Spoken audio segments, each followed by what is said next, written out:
So their interest is in maintaining the status quo.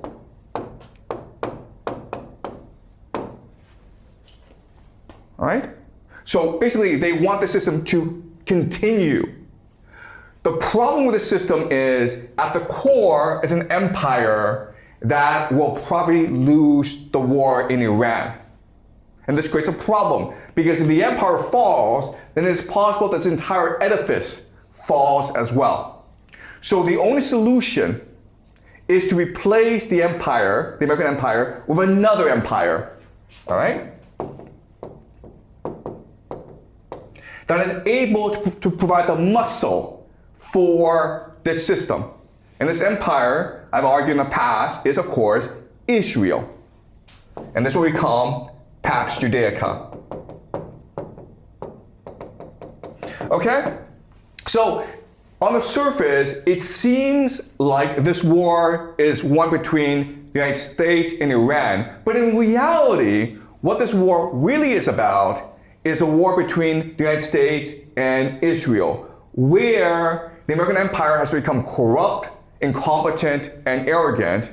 And so now Israel sees an opportunity to replace the American empire in the system. And it's something that eventually every aspect of the system will agree to do. All right? So the main outcome of this war, when it ends, is that Israel will replace America in the Middle East. Okay? All right. So let me first discuss why the American empire is falling. Okay? And the main reason is the idea of something called the military-industrial complex. So, for most of its history, America did not have a professional army.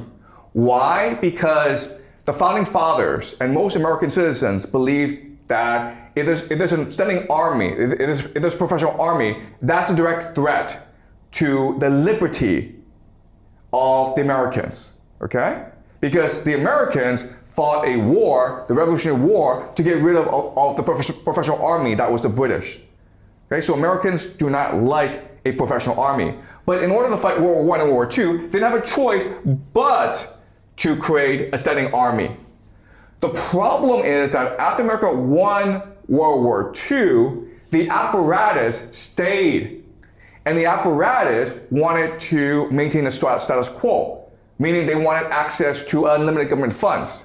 So this led to the Cold War, and the Cold War was a justification for the MIC, the military-industrial complex, to get as much government funding as possible. And the blue, as you can see, is government expenditures.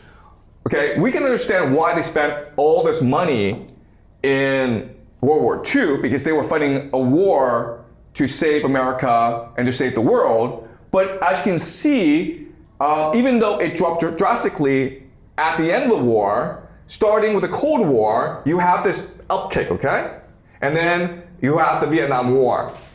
And then after America won the Cold War, you saw this massive uptick. And this is something called the War on Terror.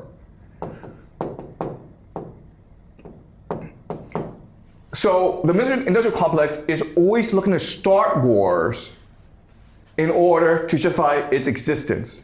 So there's a very famous journalist named Julian Assange, and he said this about America.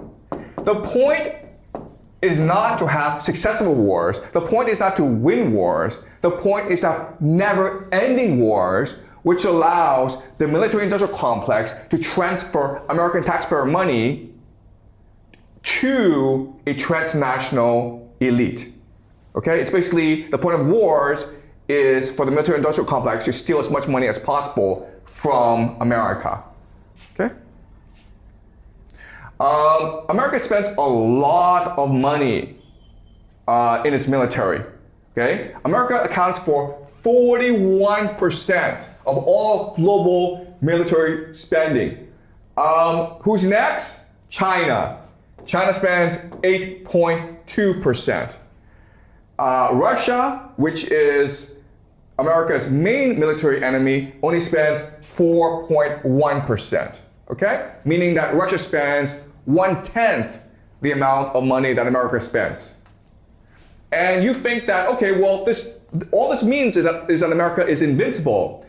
But what people don't recognize is the level of corruption within the American military.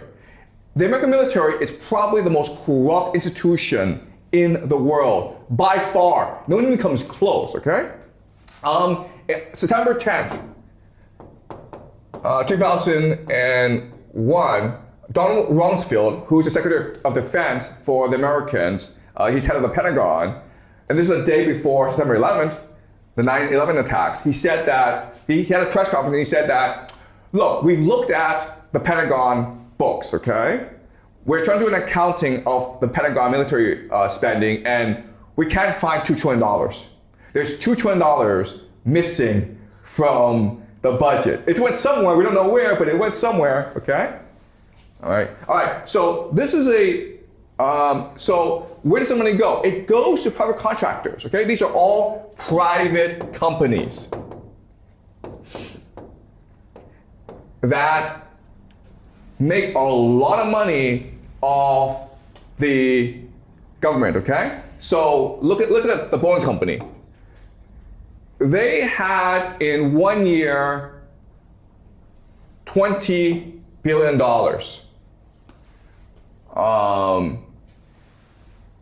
from the government. They got $20 billion in contracts from the government, okay? To do so, they had to spend $16 million in order to lobby Congress through advertisements, through political campaigns. And then they bribe, this is a bribe to politicians. They spent $2 million, okay?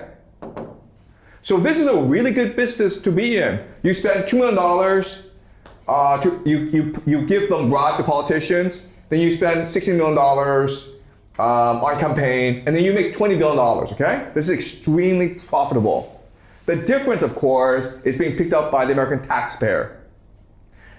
The Boeing company is not just a defense contractor, but also makes civilian airplanes. And for these past few years, there's been quite a few cases of civilian airplanes falling out of the sky made by Boeing. Okay, so for example, the Boeing 737 MAX. Okay, there was a recall because there were some engineering issues with the plane. Now, there have been a couple of whistleblowers who've come out and tried to say that Boeing is a very corrupt company. And for whatever reason, they died, okay? They just disappeared. We don't know why, but when they were about to testify against Boeing, they somehow died, all right? This is a really interesting story that shows you the level of corruption in the Pentagon. There is this woman who's a contractor for the Army, and she stole $103 million. Okay? That's a lot of money, $103 million. She stole it. The Army didn't know, and she kept on stealing, and no one seemed to care in the Army. But then the IRS, this is the Internal Revenue Service, they recognized that she was getting all this money from somewhere, so they investigated her and recognized, oh my God, she's stealing from the Army. So the IRS told the Army, and that's when the Army recognized, oh, we have a problem, okay? The fact that the Army didn't notice that she was stealing $103 million tells you, actually, theft in the military is probably a very common thing, all right? So ultimately, what this means is that this corruption in the Pentagon is not really sustainable, okay? So let me discuss why this is a problem for America in Iran, okay? So right now, America is facing three major issues with this war in Iran. The first major issue is the lack of political will, meaning that this war is very unpopular in America. Only 40% of the population currently support this war, and as things go on and on, support will probably decrease, okay?